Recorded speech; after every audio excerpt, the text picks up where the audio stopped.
देख रहे हैं न्यूज बीट पारस जहांजेब के साथ। तख्ते पंजाब का फैसला, काफ को काफ से शिकस्त और हमजा बरकरार, ये हैं वो बीट्स जिन पे बात करेंगे आज न्यूज बीट में।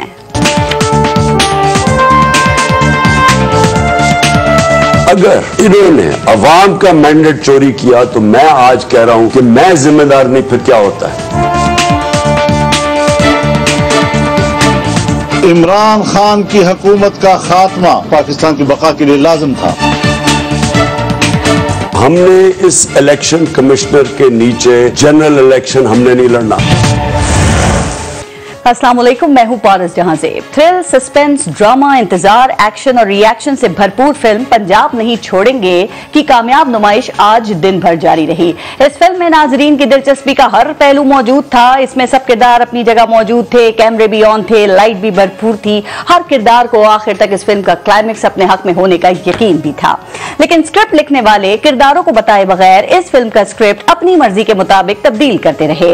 इस फिल्म के क्लाइमेक्स में मुश्तरका डायरेक्टर चौधरी शुजात हुसैन और आसिफ अली जरदारी ने तुर्क का पत्ता फेंक दिया। ये तुर्क का पत्ता एक खत था जो सब पर भारी आसिफ अली जरदारी के चौधरी शुजात से 5 घंटे की मुलाकात के दौरान लिखा गया और इस खत को फिल्म के आखिरी हिस्से में स्क्रिप्ट का हिस्सा बना दिया गया। जो ही ये खत स्क्रिप्ट में शामिल हुआ तो कहानी में ट्विस्ट आ गया। चौधरी परवेज इलाही जिनकी कामयाबी वाज़े थी वो नाकामी में बदल गई। अब चौधरी परवेज इलाही को नून ने हराया और ना ही आसिफ अली जरदारी ने शिकस्त दी, बल्कि चौधरी परवेज इलाही अपने ही खानदान की लड़ाई में शिकस्त खा गए। लेकिन कहा यह जा रहा है कि आज परवेज इलाही नहीं बल्कि इमरान खान हारे हैं, क्योंकि मफाहमतकारों ने परवेज इलाही को नून लीग का उम्मीदवार बनाने की पेशकश की थी, लेकिन उन्होंने इनकार कर दिया। वक्ती तौर पर थिएटर का पर्दा गिर चुका है और पर्दे पर दी एंड लिखा हुआ आ गया है। लेकिन क्या यह कहानी भी पूरी हो गई है या इस फिल्म के मजीद सीक्वल्स भी आएंगे, इसकी कोई गारंटी नहीं है। तख्ते लाहौर पर चौधरी परवेज इलाही को बिठाने के लिए इमरान खान ने जबरदस्त मुहिम चलाई। वो ज़िमनी इलेक्शन जीत भी गए, उन्होंने जश्न भी मना लिया, लेकिन आखिरी चाल में आसिफ अली जरदारी एक बार फिर सब पर भारी पड़ गए। एक बार फिर फील्ड की सियासत हार गई और ड्राइंग रूम की सियासत जीत गई। जोड़ तोड़ जीत गया, अवाम के वोट हार गए और वोट लेकर इन वोट्स को अपनी मर्जी के मुताबिक इस्तेमाल करने वाले जीत गए।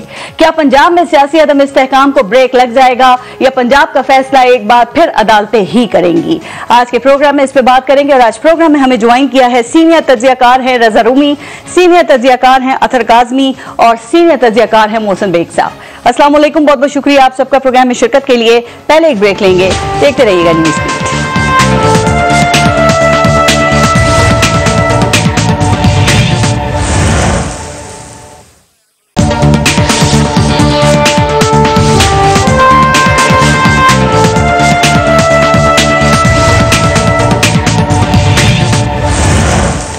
मोहसिन बेग साहब, आपसे शुरू करते हैं। ये जरदारी साहब ने क्या जादू चलाया सर कि उन पर नोटों का इल्जाम भी नहीं लगा और हमजा शहबाज की वजारत आला भी बच गई? देखिए पारस, पॉलिटिक्स जो है वो पॉलिटिक्स से ही चल सकती है और बीट की जा सकती है। उन्होंने सियासत खेली है।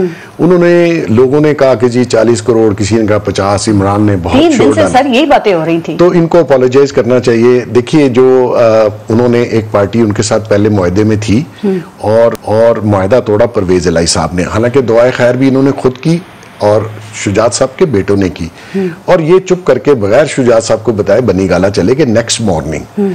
तो मकसद ये है कि जब आप इतने ट्रिक्स खेलेंगे इस किस्म के तो वो आपके आगे आ जाते हैं। लेकिन वो सियासत ना करें, नहीं करें, जरदारी साहब सियासत करें और भारी साबित होते हैं, दूसरे ना करें। नहीं, मैं ये कह रहा हूं कि ये सिलसिला कहीं जाके रुकना चाहिए। ये मुल्क तबाह हो रहा है, इसकी इखलाकियात तबाह कर दी आपने, इस मुल्क का हुलिया बिगाड़ दिया। हम फाइनेंशियल कोलैप्स के ऊपर खड़े हुए हैं, बैंक करप्सी के ऊपर खड़े हुए हैं। हमारी एलसीज को खोलने के लिए पूरी दुनिया में हमारे स्टेट बैंक को कोई नहीं मान रहा। तो खुदा के लिए इसको एंड करें। मैं नहीं ये कहता कि उन्होंने ठीक किया।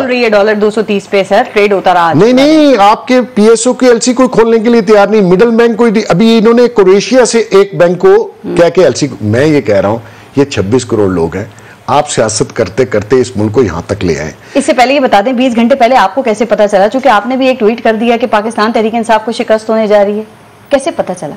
मैं रिपोर्टिंग में ही हूँ नहीं मतलब ये बड़ी आपको यकीन था इस चीज का, क्योंकि आपको पता है कि आज पूरे दिन जो है वो यही चीज जब तक एंड तक, जब तक डिप्टी स्पीकर ने अनाउंस नहीं किया, जो वहां बैठने वाले लोग थे वो यही समझ रहे थे कि हम जीतेंगे, हम जीतने को, हारने को तो कोई तैयार नहीं होता। नहीं ऐसा नहीं है, पता था। और आपको पता था? काफ लीग को खुद नहीं पता था ये? नहीं, काफ लीग को कल पता चल गया था। इन्होंने फौरन एक फेक लेटर बनाया, पार्लिमानी पार्टी का एक डिसीजन कर लिया और जो हेड है उसको बिट्रे किया।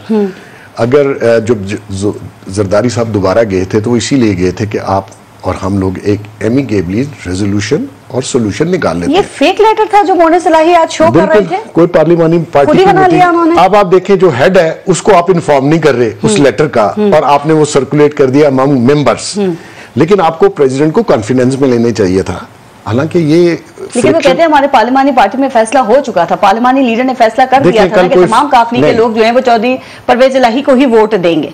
देखें, कल ये फैसला नहीं हुआ था, वो मेरा ख्याल गलत बयानी से काम ले रहे हैं। और फिर अगर था तो चौधरी परवेज शुजात को क्यों इल्म नहीं था? मैं ये समझता हूँ कि आपको ये ट्रिक्स जो हैं, देखें कभी आपको कॉस्ट कर जाते हैं और कभी मुझे कर जाते हैं। इन्होंने बहुत ट्रिक्स खेले हैं और सारे खेल रहे हैं, मैं नहीं खाली चौधरियों को ब्लेम कर रहा, सब कर रहे हैं। तो इसमें किसी एक को ब्लेम करना मैं समझता हूँ मुनासिब नहीं है। लेकिन मेरी ये गुजारिश है इन सबसे कि इस मुल्क को बचा लें। आप जीते, आप हारे, आपकी रियासत हार रही है। और ये आप अगर ये इसी तरह पॉलिटिकल स्टेबिलिटी नहीं आती और इसी तरह हम 2-4 महीने और गुजारते हैं तो आप देखिएगा कि पाकिस्तान कहां से कहां चला जाएगा और वहां जाएगा जहां से वापसी बहुत मुश्किल होगी। राइट सर, मुझे ये बताएं कि ये एक तो चौधरी परवेज इलाही के हवाले से एक और बात, उनका मुस्तकबिल अब आगे क्या आप देख रहे हैं? और ये 6 दहाइयों से ये खानदान सियासत में और 3 दहाइयां तो इनको हो चुकी हैं और इनका तो इत्तेहाद देखा नहीं मिसाली कहलाता था।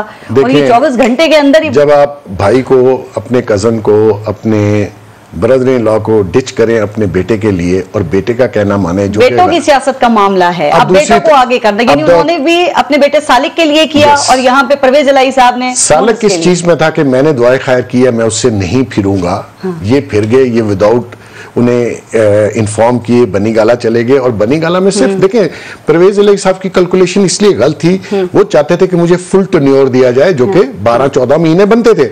लेकिन उस वक्त सारी इत्तेहादी पार्टियों का यह था कि हम लोग फौरन बजट के बाद इलेक्शन में जाएंगे। लेकिन जब खान साहब ने इलेक्शन की रट लगा दी तो उन्होंने कहा अब इलेक्शन नहीं हम करेंगे, पहले मुल्क को स्टेबल करेंगे। अब इसमें परवेज इलाही साहब ने थोड़ा सा डर्टी प्ले किया उस वक्त, जो आज उनको कॉस्ट कर गया। अब क्या होगा? अब क्या मुस्तकबिल कुछ भी नहीं है। अगर कोई स्पीकर भी रहेंगे पंजाब असेंबली के, मेरा नहीं ख्याल वो रह सकेंगे। उन्होंने वोट गलत दिया है, उनके वोट रिजेक्ट हुए। नहीं सर, अब ये आईनी बहरान पैदा नहीं हो गया? कोई आईनी बहरान नहीं है। आपको नहीं लगता फिर कोर्ट का दरवाजा जाए ना तो वो जाएगी इनके खिलाफ? इसी कामों के लिए गई है ना, सियासी मामलात की कोर्टों में ही तो लेके जा रहे हैं। और मैं ये समझता हूँ कि कोर्टों को अपनी हद में रहना चाहिए, हद से ज्यादा नहीं बढ़ना चाहिए। तो क्या करें जब पार्लियामेंट काम नहीं कर रही है? देखिए सुप्रीम कोर्ट का फैसला आया जो कि इमरान खान ने लेटर लिखा, उस पर लोग डिस्क्वालीफाई हो गए। तो अभी वही रूल्स है ना, वही उसने पढ़ के सुना दिया डिप्टी स्पीकर ने। अब अगर देखें कुछ जजेस जो हैं वो पॉलिटिकल फैसले में आ गए, मैं समझता हूं उनको थोड़ा सा एहतियात करनी चाहिए। पॉलिटिक्स को पॉलिटिशियनों पे छोड़ दो। ठीक। और पॉलिटिशियनों को ये कहना चाहिए कि एक को मैं कहता हूं अखलाकियात, दूसरा कहता है मैं अखलाकियात। भाई इस मुल्क का सोचो, 26 करोड़ लोग हैं, यहाँ फूड सिक्योरिटी का इशू बन रहा है, यहाँ जॉब्स का इशू बन रहा है। अगर आपने इस मुल्क का ना सोचा, खुदा की कसम आने वाले हालात बहुत खौफनाक निकलेंगे। सारे तो सोचेंगे ना। अथर क्या ख्याल है कि हम सारे लोग 2 दिन से ये बात कर रहे हैं कि पंजाब के अंदर जो है वो खरीदो फरोख्त हो रही है, हॉर्स ट्रेडिंग हो रही है, लेकिन और ये इस तरह के इल्जाम जरदारी साहब के ऊपर लगाए जा रहे हैं। कहा जाता है ना वो इस चीज में माहिर है और हर इलेक्शन से पहले ये बात होती है, लेकिन ये तो कुछ और ही प्लान निकला उनका। ये क्या ख्याल है, ये सरप्राइज था ये प्लान भी सबके लिए, खासतौर पर ऑपोजिशन के लिए? नहीं, मेरा नहीं ख्याल कि ये सरप्राइज था। टू बी ऑनेस्ट, इसमें देखें इसमें कुछ चीजें क्लियर हुई है। एक चीज तो बिल्कुल क्लियर हो गई कि सियासत के मैदान में जो अवामी सियासत होती है, जो जमहूरी सियासत होती है, उसमें आसिफ अली जरदारी और उनके तमाम इत्तेहादी बशमूल शहबाज शरीफ साहब, असमन यार वली साहब, मौलाना साहब, ये इमरान खान के सामने बोने साबित हुए। तो ये दोबारा सियासत को घसीट के बंद कमरों के अंदर लेके जाते हैं, कोई लेन देन की सियासत करते हैं। अब ये जितनी सीटों के ऊपर इनके जो वोट नहीं काउंट हुए, अगर कल आप इन पे दोबारा इलेक्शन करवा लें तो इस वक्त आज की जो सूरत हाल है, इमरान खान दोबारा इनको मैदान के अंदर शिकस्त दे देगा। तो इनकी कोशिश यही होती है कि चीजों को सेटल करें कमरों के अंदर, वही पुरानी आदतें। लेकिन असल ये ऐसे सेटल किया गया ना कि देखिए, ना लोटे का इल्जाम लगाया जा सकता है किसी के ऊपर, और ना ही खरीदो फरोख्त का इल्जाम लगाया जा सकता है। और जो बात आप करें काफ लीग एक अलग जमात है, तो उसका जो पार्टी उसका जो हेड है वो कोई भी फैसला तो ले सकता है ना। देखिए, ये तो धांधली तो नहीं हुई ना, मतलब कि अगर आप ये समझती हैं या कोई ये समझता है कि यहाँ पे ये क्लीन प्ले हुआ है, तो वो तो आपको भी पता है और मुझे भी पता है कि क्या कुछ किया गया है। पूरी पार्लिमानी जमात ने एक अपने कैंडिडेट को वोट दिया है और दूसरी तरफ से खत क्या आया कि ये तो हमारा कैंडिडेट ही नहीं है। तो मेरे ख्याल में ये तो बिल्कुल वाजे है कि इसके अंदर वो कोई फेयर प्ले तो नहीं हुआ, और वो हार के जो है वो लोग जीत गए हैं, और ये जीत के हार गए हैं। अवाम ने भी उनको ज्यादा वोट दिए और पार्लियामेंट में भी ज्यादा वोट पड़े, लेकिन उसके बावजूद बंद कमरों में ताकतवर लोगों ने ये फैसला कर लिया कि इनके कैंडिडेट को हमने जितवाना है, और वो भी ड्राइंग रूम की सियासत जीत गई। फील्ड की जो सियासत है, जो सड़क की सियासत है, वो कामयाब नहीं हो सकी। वो सिर्फ ज़िमनी इलेक्शन तक कामयाब थी, और जिनको वोट देकर उन्होंने आगे भेजा। ये बड़ा इंपॉर्टेंट नुक्ता है। ये जो ड्राइंग रूम और बंद कमरों की सियासत है, आज उसी का नतीजा है। जिस आसिफ अली जरदारी को सब लोग सियासत का PhD कहते हैं, उसने एक कौमी जमात को अंदरूने सिंध के अजला की चंद अजला की जमात बना दी है। वो जो चारों सूबों की जंजीर थी, आज पीपल्स पार्टी एक लासानी और एक कौम परस्त जमात बन के सिर्फ रह गई है। तो ये बंद कमरों की सियासत कब तक बंद कमरों में रहेगी? जब भी ये बाहर निकलेंगे, अवाम की तरफ से इसका एक रिएक्शन आएगा, और अवाम ने रिएक्शन दिया हालिया इंतखाबात में। तो ये फैसला अब नून लीग ने और दीगर जमातों ने करना है कि क्या वो भी जरदारी साहब की तरह एक मखसूस जमात बन के रह जाएंगे। अच्छा, मैं जरा आईनी बहरान के हवाले से आपसे पूछना चाह रही हूँ, लेकिन मोहसिन बेग साहब कुछ ऐड करना चाह रहे हैं, क्लियर करना चाह रहे हैं। जो चौधरी शुजात साहब ने डिप्टी स्पीकर को लेटर लिखा, उसमें कहा गया था कि हमारी पार्टी के जो अराकीन है, उनके नाम भी दिए, हल्के भी दिए, वो हमजा शहबाज शरीफ को वोट डालेंगे। उन्होंने पार्टी डायरेक्शन के खिलाफ वोट डाला है, इसलिए वो डिस्क्वालीफाई हो। क्या ये क्लैरिफाई किया गया था? जो काफ लीग के 10 पंजाब के अरकान असेंबली थे, उनको पहले ये बताया गया था? जी, बताया गया था। उनको सारों को लेटर डिलीवर कर दिया। वो तो लाइल थे सारे? नहीं, वो लाइल किसी और वजह से थे, क्योंकि परवेज अलाई साहब, मोनस अलाई साहब आखिर तक कोशिश करते रहे कि शुजात साहब जो है वो अपना डिसीजन चेंज कर दें। लेकिन फिर उन्होंने कहा ना कि वो नाकाम है। पारिस, एक चीज ऐड करना चाहता हूँ, ये कोई नया इंतखाब नहीं था, ये रन ऑफ था, ये दूसरा मरहला था, और इसमें कैंडिडेट तो पहले ही आपका सिलेक्ट हो चुका था, तो उसी कैंडिडेट को आपने वोट देना था ना। ये कोई नया इंतखाब तो हो नहीं रहा था, ये तो दूसरा मरहला था उसी इंतखाब का, जिसमें पहले मरहले में आप वोट डाल चुके हैं इस कैंडिडेट को।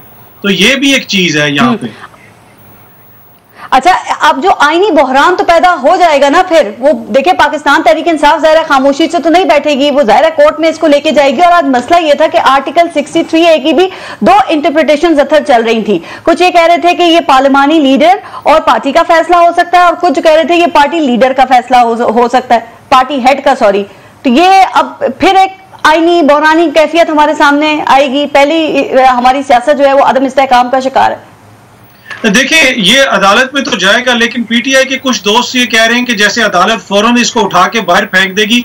मैं पिछले 5 महीने से मुसलसल बार बार ये कहता हूं कि इदारों से पीटीआई को उस तरह रिलीफ नहीं मिलेगा जिस तरह वो तवक्को कर रहे हैं। तो मुझे नहीं लगता कि अदालत इतनी जल्दी इस केस को निपटा देगी और परवेज इलाही साहब को वजीर आला बना देंगे। और दूसरा मसला ये है, परवेज इलाही, ठीक जी, अब परवेज इलाही साहब और दीगर लोग हैं जिन्होंने वोट डाला है, और परवेज इलाही साहब जिन्होंने अपने आप को वोट डाला है, अब वो डी सीट हो सकते हैं। और उसमें इलेक्शन कमीशन ने जो आज किरदार अदा किया कि आखिरी मौके के ऊपर उन्होंने PP7 का नतीजा इसलिए जारी किया कि 179 वोट हो नून लीग के, उनको पता था कि 10 वोट काउंट नहीं होंगे, तो इलेक्शन कमीशन तो फौरन को डी सीट कर देगा।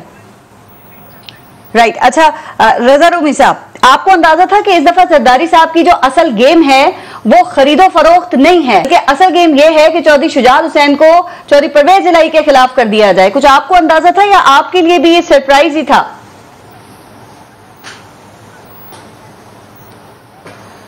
जी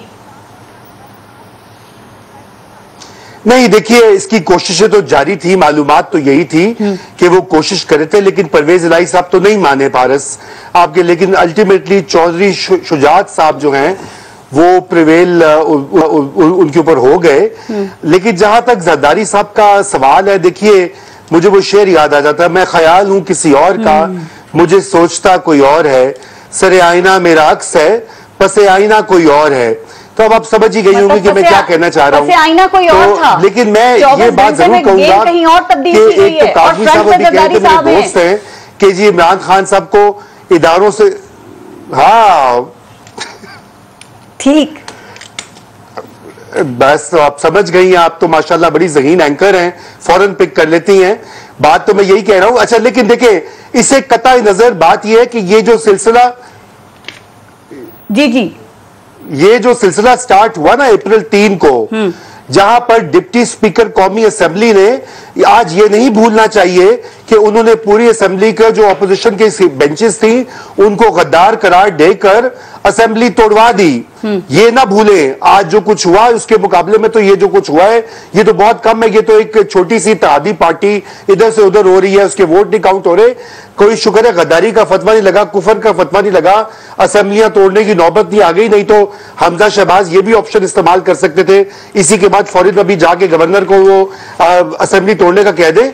ये नहीं हुआ, चलिए शुक्र है कोई तो बेहतरी हुई। लेकिन यहां पर मैं आपको ये बात बता दूं कि ये जो मामला अदालतों में जाएगा, जो अब सवालात पूछ रही थी, बिल्कुल जाएगा। ये क्राइसिस शदीद होगा और मैं नहीं समझता कि ज्यादा देर ये पंजाब में गवर्नमेंट चलेगी, चाहे कोर्ट रिलीफ दे या ना दे। लेकिन रजा नबी साहब एक सेकंड, ये मुल्क में जो अदम इस्तेहकाम है आईनी बहरान की बात कर रहे हैं, जा रहा है। आप कह रहे हैं कि मामला अदालत में जाएगा और सर, अब ये कहा यह भी जा रहा है कि आर्टिकल 63A में पार्लियामेंट जो पार्लियामेंट्री लीडर है उसकी भी हिदायत के बारे में लिखा है कि अरकान उसको मानने के पाबंद हैं। तो यही बात तो फिर अब दूसरी तरफ से की जा रही है ना, काफली की परवेज राय यही बात कर रहे हैं, पीटीआई इस वक्त यही बात कर रही है, तो ये तो लिखा हुआ है ऑलरेडी।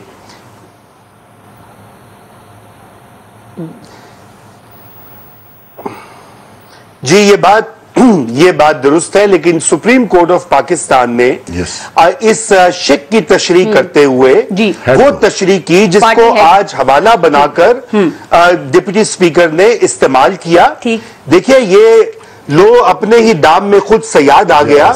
ये तशरीह की गई थी फेवर करने के लिए पीटीआई को, ठीक है। और आज जहां पे हम पहुंचे हैं, ये मामला सारे का सारा कोर्ट्स की, जो जिसे कहते हैं हर मामले को अदालत में लेके गई है पीटीआई, हर मामले को दबाव डाला है कोर्ट्स के ऊपर। जजों की तस्वीरों के साथ क्या किया गया है, व्हाट्सएप पे मुहिम चली है, मुनज़्ज़िम कैंपेन चली है, वो भी इंसान है आखिर, फ्लैश एंड ब्लड के बने हुए हैं। तो उनको इतना दबाव डाला गया कि अल्टीमेटली उन्होंने ये फैसला दिया।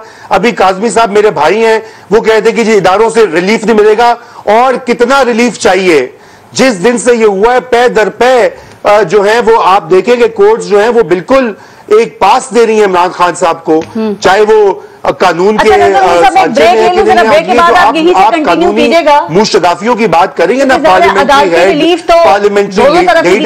देखिए को नहीं, और जिसको नहीं मिलता जाहिर है वो फैसले के खिलाफ बात करता है, उस पर तनकीद करता है। जरा ब्रेक के बाद आपको लगेगा मैं ब्रेक ले लूं, ब्रेक लेते हैं, देखते रहिएगा न्यूज़ बीट।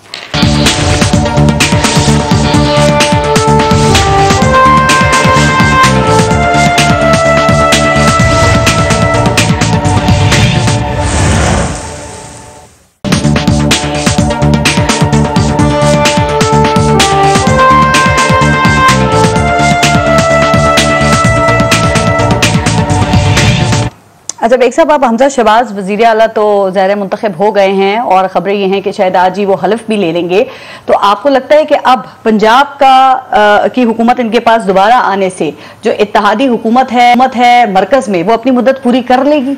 मेरे ख्याल में जो कयास आराइयां थी वो खत्म हो गई हैं। अगर वो पंजाब लूज करते तो मेरा ख्याल में वो सेंटर भी छोड़ देते। हाँ। लेकिन पारस में आपको यकीन से कह सकता हूँ, किसी इकोनॉमिस्ट से पूछ लीजिए, अगर ये इस वक्त 2-3-4 महीने में अगर आपने इस मुल्क को स्टेबल करने की कोशिश ना की, आप लोग डिफॉल्ट में जाएंगे, बैंकरप्सी में जाएंगे। इस वक्त पॉलिटिकल स्टेबिलिटी की ज़रूरत है। अगर पंजाब में स्टेबिलिटी आती है या वहाँ गवर्नमेंट बन जाती है, और 1 साल की बात है, और 1 साल में कोई क़यामत नहीं आनी। खान साहब को जल्दी सिर्फ इसलिए कि उनके खिलाफ कुछ फैसले आने वाले हैं, कुछ केसेस बनने वाले हैं।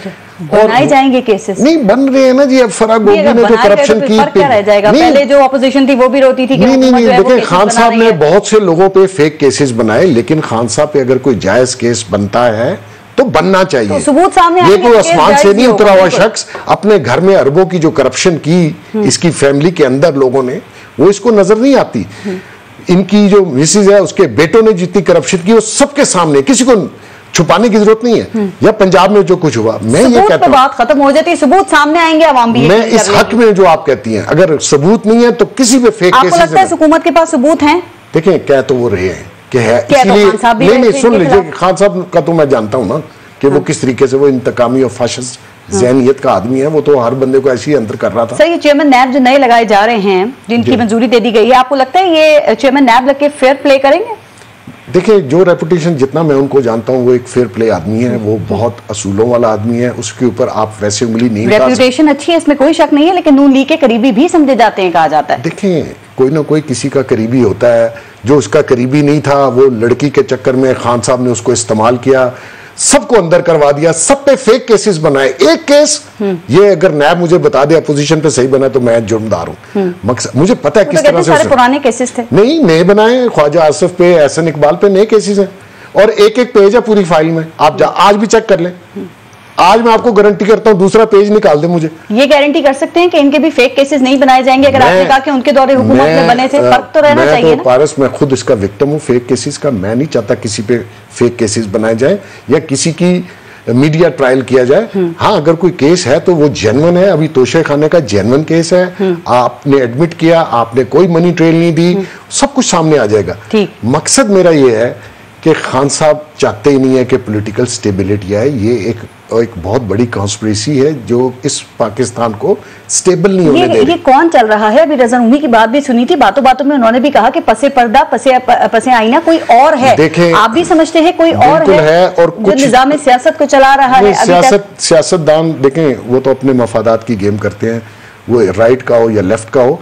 मकसद ये है कि इस मुल्क के खिलाफ जो कॉन्स्पिरेसी है वो यही है कि देखिए, मिलिटरीली इस मुल्क को कब्जा नहीं किया जा सकता था। आपने फाइनेंशियली इसको डुबो दिया है। We are very close to bankruptcy.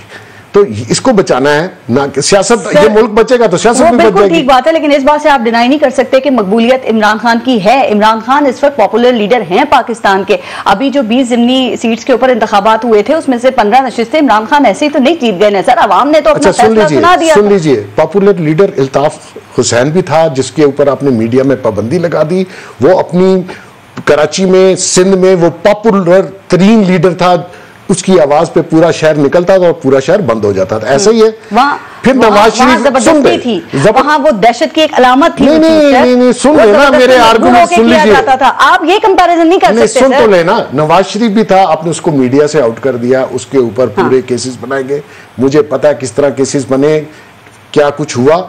इसको भी लीडर बनाया गया है। ये इमरान खान को बाय बर्थ लीडर है, ये आज लीडर बना है।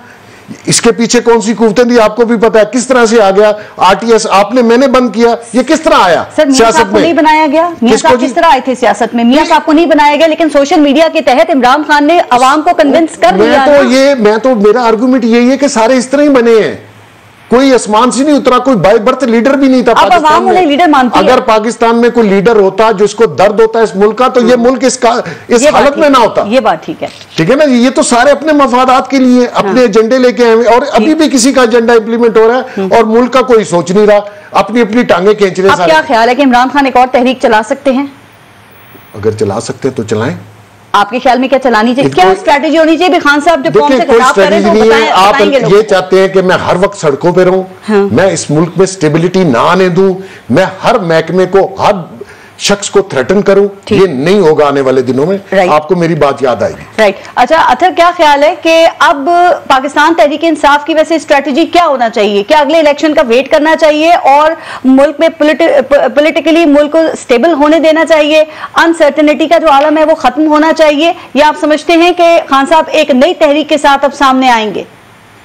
देखिए, इसमें तो खान साहब का तो यहाँ पे क्वेश्चन ही नहीं है। आप अवाम के पास गए थे, अवाम ने एक फैसला दे दिया, अवाम ने साबित कर दिया कि वो किसको सपोर्ट कर रहे हैं। दूसरी बात यह है कि स्टेबिलिटी तब आएगी जब ये लोग अवाम के फैसले को मानेंगे। अब हमजा शहबाज के हवाले से कहा जा रहा था कि क्या पता वो असेंबली तोड़ दें, जमीन आसमान एक हो जाएगा, ये इलेक्शंस की तरफ नहीं जाएंगे। इसलिए कि इनको पता है कि ये सारी जमातें मिलके, यहाँ पे बड़ी इंपॉर्टेंट चीज है पारिस, ये इमरान खान वर्सेस ये सारी जमातें, और ये सब अवाम से हार के आए। तो इनको पता है कि अवाम के अंदर जाके तो ये अपना मैंडेट नहीं ले सकते। तो इसी तरह ये ताकतवर लोगों से डील्स करके, जिस तरह रजा रोमी भाई ने अभी एक शेर पढ़ा और आज जो पंजाब असेंबली के अंदर हुआ है वो उस शेर की तशरीह है, तो बुनियादी तौर पे तो वो उसी तरह सिलसिला चलता रहेगा और ये पॉलिटिकल टर्माइल तो बढ़ेगा। अगर आज इमरान खान की हुकूमत पंजाब में आ जाती तब भी सियासी बहरान खत्म नहीं होना था, तब भी चला था, इसलिए कि फिर सेंटर और पंजाब के दरमियान कश्मकश शुरू हो जाती। तो वाहिद हल यही है कि हम फ्री एंड फेयर इलेक्शंस की तरफ जाएं और आवाम को फैसला करने दें। वो ये कभी करने नहीं देंगे क्योंकि इनको पता है कि आवाम के पास जाएंगे तो इनको शिकस्त होगी। आपको वैसे लगता नहीं है कि अब इन तमाम चीजों के बाद इमरान खान को वापस कौमी असेंबली के अंदर आ जाना चाहिए, पाकिस्तान तहरीक इंसाफ को कौमी असेंबली का महाज संभालना चाहिए? देखें ना, अब हुकूमत ने राजा रियाज जो कि अपोजिशन लीडर हैं इस वक्त, उनके साथ मिलकर चेयरमैन नैब का भी इंतखाब कर लिया है ना। अब खान साहब इनके हवाले से भी ज़ाहिर है पाकिस्तान तहरीक इंसाफ को तहफ़्फ़ुज़ात होंगे, तो अब क्या वापस कौमी असेंबली में नहीं आना चाहिए पाकिस्तान तहरीक इंसाफ को? देखिए, ये तो उनका फैसला है, वो जो जमात बेहतर समझेगी वो फैसला करेगी। लेकिन मैं समझता हूं कि इमरान खान, आपको क्या लगता है सर? मेरी जाती राय ये है कि इमरान खान के वापस आने से इस सिस्टम को लेजिटिमेसी मिलेगी, उनको कभी भी वापस नहीं आना चाहिए। आज राजा रियाज की आप बात कर रहे हैं, क्या कोई भी जी शऊर शख्स, कोई भी सियासी समझ रखने वाला शख्स मानेगा राजा रियाज को अपोजिशन लीडर? वो मानेगा कि जो राजा रियाज फैसले कर रहा है, क्या तारीख इसको याद नहीं रखेगी? तो मेरे ख्याल में अगर आइन कह रही है वो अपोजिशन लीडर हैं, तो अथर वो अपोजिशन लीडर हैं, और ये स्पेस, ये जगह किसने खाली छोड़ी? खान साहब को होना चाहिए था ना इस जगह पे। जब वो नहीं थे तो ये तो पहली बातें हो रही थी कि अब अपनी मर्जी का कोई अपोजिशन लीडर लाया जाएगा और मर्जी के फैसले हुकूमत करवाएगी, तो वही हो रहा है। और फिर अब पाकिस्तान तहरीक इंसाफ बाहर बैठ के उसके ऊपर क्रिटिसाइज करेगी। नहीं, जब भी इलेक्शन होंगे वो अंदर आ जाएंगे, इस वक्त वो जाएंगे तो इनको लेजिटिमेसी देंगे। देखें, सदर तो यहाँ पे ज़ियाउल हक साहब भी थे, सदर तो यहाँ पे मुशर्रफ भी थे, सदर तो पूरी दुनिया में आप देख लें किस किस्म के इक़्तिदार में लोग रहे और उन्होंने बहुत फैसले किए। कुछ चीजें होती हैं जो हमेशा तारीख का हिस्सा रहती हैं। इस वक्त की जो असेंबली है, मोजेस हमारी कंफ्यूजन है यहाँ पे, कौमी असेंबली में आना नहीं चाहते, जिमनी इलेक्शन लड़ रहे हैं, जीत रहे हैं, वहां असेंबलियों में आ रहे हैं। अब जो बाई इलेक्शंस होने जा रहे हैं उसमें भी खान साहब कहते हैं कि पाकिस्तान तहरीक इंसाफ पार्टिसिपेट करेगी, जीतेगी। तो फिर जब आपने वापस असेंबलियों में आना है तो फिर कौमी असेंबली का क्या कसूर है? और अगर यहाँ चोर डाकू हैं तो बाकी सेनेट में और बाकी सूबाई असेंबलियों में वो चोर डाकू नहीं है? फिर नहीं, वो बुनियादी मकसद ये है ना कि प्रेशर करके आप जनरल इंतखाबात की तरफ जाए। वो बुनियादी आपको मैसेज क्या दे रहे हैं कि ये शख्स है, ये जाएगा अब नहीं असेंबली में, लेकिन फिर भी मैं इसको खड़ा कर रहा हूं, अवाम फिर भी उसको वोट दे रही है। तो इससे आप अंदाजा लगा लेना कि वो प्रूव क्या कर रहे हैं कि जब तक मैं होऊंगा सिस्टम में तो सिस्टम की लेजिटिमेसी है। नहीं तो कराची की तरह 8-10 हजार वोट पड़ेंगे और MNA मुंतखब होगा। आज आपने देखा पंजाब असेंबली के अंदर सबको पता था कि वो पंजाब असेंबली तोड़ने की बात कर रहे हैं, लेकिन अवाम ने फिर भी उनको वोट दिया। तो इमरान खान से सिस्टम को लेजिटिमेसी मिलती है। अगर वो जाएंगे सिस्टम के अंदर तो वो फेवर दे रहे होंगे इनको, तो मेरे ख्याल में उनको नहीं जाना चाहिए कौमी असेंबली में वापस। अच्छा, आपको लगता है वैसे परवेज इलाही अगर CM बनते पंजाब के तो वो असेंबली पंजाब की डिसॉल्व कर देते, खान साहब के कहने पे वो तोड़ देते, और ये इस वक्त जो चौधरी शुजात और चौधरी परवेज इलाही के दरमियान जो एक तनाजा शुरू हमें नजर आ रहा है, ये वाकई है या नूरा कुश्ती ही निकलेगी बाद में? कहीं ऐसा तो नहीं होगा? चूंकि सियासत में तो सब जायज होता है ना, कुछ भी हो सकता है, आप प्रिडिक्ट करना मुश्किल ही होता है। देखिए, ऑब्वियसली चौधरी परवेज इलाही साहब बुजदार साहब की तरह हर चीज तो नहीं मानते। वो अपना मर्जी करेंगे, इतनी आसानी से तो वो नहीं मानेंगे जो भी खान साहब कहेंगे। लेकिन ये सारी चीजें उन्होंने भी कैलकुलेट की होंगी। जहां तक चौधरियों की आपस की कश्मकश का ताल्लुक है, बहुत सारे सीनियर लोग कह रहे हैं कि बहुत सीरियस है, पर I have my doubts, I may be wrong, मुझे हो सकता है कि मैं गलत हूं, पर मुझे नहीं लगता कि ये उस नहज तक पहुंच गए जहां तक हमें बताया। अच्छा, रजा रूमी साहब, राइट, रजा रूमी साहब, आजम नज़ीर तारड़ साहब हैं जो लॉ मिनिस्टर हैं गवर्नमेंट में, और वो प्रोग्राम में आना चाह रहे हैं, तो जरा प्लीज उनको लें, आजम नज़ीर तारड़ साहब को, तो उनसे बात करते हैं तारड़ साहब क्या कहना चाह रहे हैं। लेकिन रजा रूमी साहब, मुझे ये बताइएगा, इस वक्त अब आपके ख्याल में पाकिस्तान तहरीक इंसाफ की स्ट्रैटेजी जो है वो क्या होनी चाहिए? क्योंकि खान साहब जाहिर है खामोश होकर तो नहीं बैठेंगे बनी गाला में। और दूसरी बात ये बताएं, आपको क्या लगता है कि जरदारी साहब कैसे वफाकी और पंजाब हुकूमत बचाने के लिए ये सब कर रहे हैं, बात से या मुस्तकबिल में भी कुछ देख रहे हैं आगे?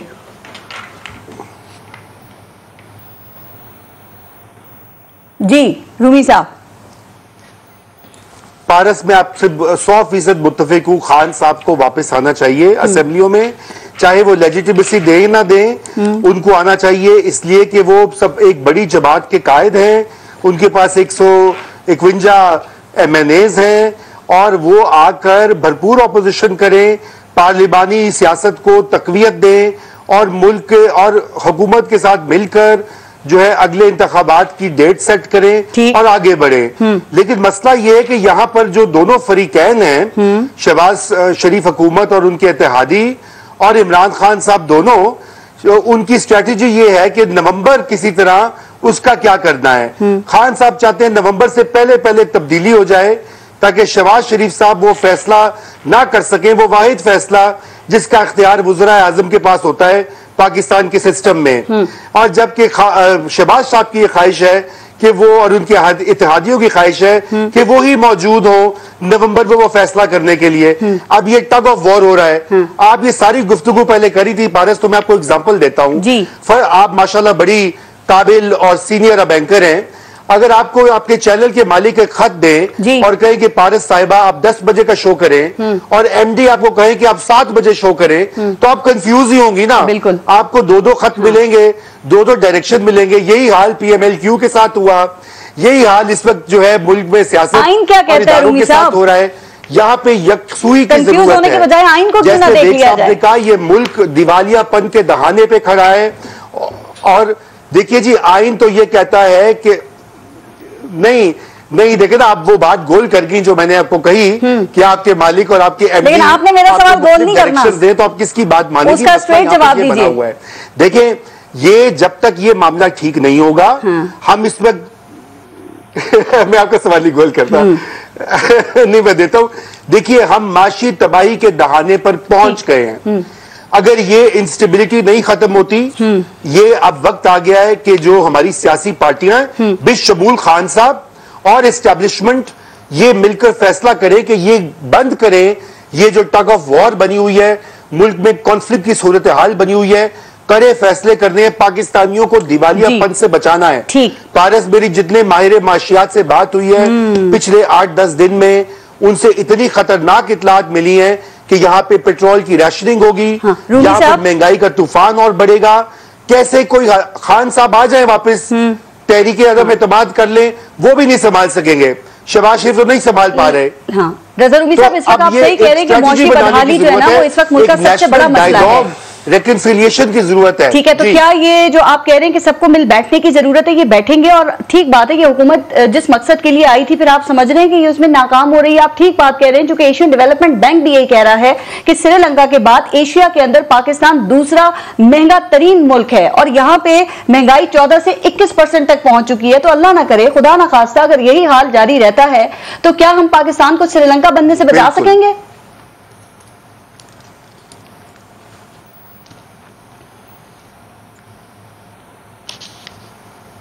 जी, अल्लाह ना करे कि हम श्रीलंका वाली हालत पे पहुंचे, लेकिन अगर मुल्क में ये अदम इस्तेकाम रहा, ये अशराफिया की म्यूजिकल चेयर्स, इनकी गलत पॉलिसियां, इनकी अपॉर्चुनिज्म, इनका मायोपिया या वो क्या उसे बोलते हैं, मुल्क का ख्याल ना होना, तो हम खुदा ना खास्ता वहां पे पहुंच जाएंगे। जिस तरह भी पंजाब में आज हुआ है। खान साहब अब फिर दोबारा से एहतजाज स्टार्ट करेंगे। आप जानती हैं खान साहब को, हम जानते हैं, उन्होंने ये बात नहीं माननी और वो एहतजाज करेंगे और वो जाके इस्लामाबाद का फिर घेराव करेंगे। हुकूमत वहां लग जाएगी, जबकि तवज्जो होनी चाहिए मुल्क को बचाने के लिए। इस हुकूमत से नई मामला संभल रहे। जी देखिए पारस, 21% आपने जो कही ना महंगाई का रेट, वो जून का था। हम जुलाई के आखिर में है और जो अभी इतलात मुझे मिली है 21 से भी कहीं ज्यादा रेट बन चुका है। और जो डॉलर आज 250 के ऊपर हुआ है, वो सबसे ज्यादा हमारी पाकिस्तानी आवाम 100 दिन में 40 रुपए 400 लोगों को, सॉरी 40 रुपए डॉलर महंगा हुआ है। किल्लतें यहाँ पर होंगी, ये डॉलर की आप बात कर रहे हैं, भी बंद हो सकती है। मिस्टर इस्माइल ये लॉजिक दे रहे हैं कि पिछले माह जो है वो इंपोर्ट बिल की वजह से डॉलर के ऊपर दबाव है, लेकिन यहाँ पे आप ये देख लीजिए कि डॉलर जो है वो तो फ्री फ्लोट हो रहा है ना। कमर्शियल बैंक्स जो हैं वो भी अपनी मर्जी चला रहे हैं, स्टेट बैंक भी खामोशी इख्तियार किए हुए हैं। तो रज़ा रूमी साहब, ऐसा नहीं लगता कि सब कुछ ऑटो के ऊपर ही चल रही है? मैशियत इस मुल्क की किस तरफ जा रही है?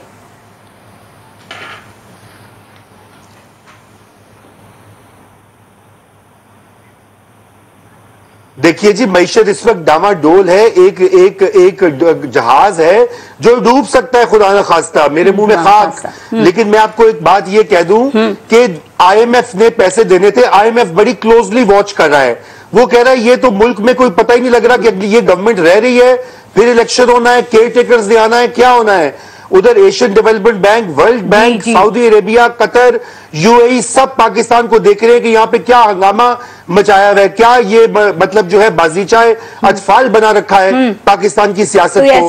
खुदा के वास्ते मैं आपके फोरम से ये अपील कर रहा हूँ, और मैं ये अपील कर रहा हूँ वजीर आजम शहबाज शरीफ साहब से, इमरान खान से और जनरल बाजवा से कि इस मुल्क को बचाएं, आगे बढ़कर कोई रास्ता निकालें।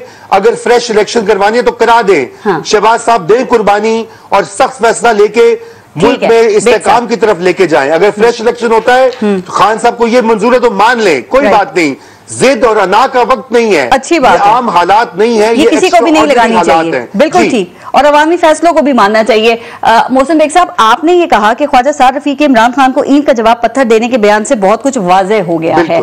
ये ईंट और पत्थर के जवाब के चक्कर में मुल्क की मईशत, जिसका आप बार बार जिक्र कर रहे हैं, अवाम की बात कर रहे हैं, मुल्क को बचाने की बात कर रहे हैं, सर वो मईशत कहाँ पे पहुंचा दी गई है और इसका जिम्मेदार कौन है? चूंकि ये हुकूमत जब आई थी तो ये कह के आए थे ना कि हम तजुर्बेकार हैं मईशत को बेहतर तरीके से मजीद बेहतर करने में, तो मईशत इनके हाथ से क्यों निकलती हुई महसूस हो रही है? सबसे जो कुछ डॉलर के साथ हुआ ये होना चाहिए था। देखें, मसला ये आ रहा है कि जब से आए हैं IMF से प्रोग्राम जो तय पाया, एग्रीमेंट किया, वो खान साहब की गवर्नमेंट करके गई थी। उसको खान साहब की गवर्नमेंट ने वायलेट किया, पेट्रोल पे सब्सिडी दे दी, चीजें वायलेट कर दी। वो वापस जब आए ये लोग तो वो IMF मान नहीं रहा था कि वो सब्सिडी जो आपने पेट्रोल पे दी उसको वापस करें। और सुन लेना ये 3 महीने में सारा बेड़ा गर्क इमरान खान की हुकूमत को अब छोड़ देना चाहिए। नहीं पारा साहब कैसी बात करते, तो सारा कसूर इनका 3 महीने में हो गया। इनको 4 माह हो गए आए हुए, मुझे बताएं क्या बेहतरी क्या की है, वो बताएं। बेहतरी आने का कोई चांस बनेगा तो बेहतरी आएगी ना जी।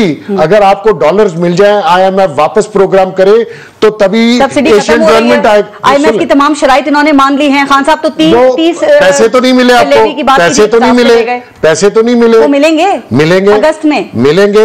उसके बाद ही वर्ल्ड बैंक आएगा, उसके बाद ही IMF, ये एशियन डेवलपमेंट बैंक आएगा, उसके बाद ही सऊदी अरब आएगा, उसके बाद ही UAE आएगा। मकसद ये है कि IMF के प्रोग्राम को खराब इन्होंने किया, एग्रीमेंट इनका था। मैं अब चले ब्लेम गेम नहीं करते, मैं वही जो पहले मैंने बात की, रज़ा रज़ूमी ने भी वही बात की कि अल्लाह के वास्ते इस मुल्क को बचाएं, ये बहुत खतरनाक हालात में हम लोग जा रहे हैं।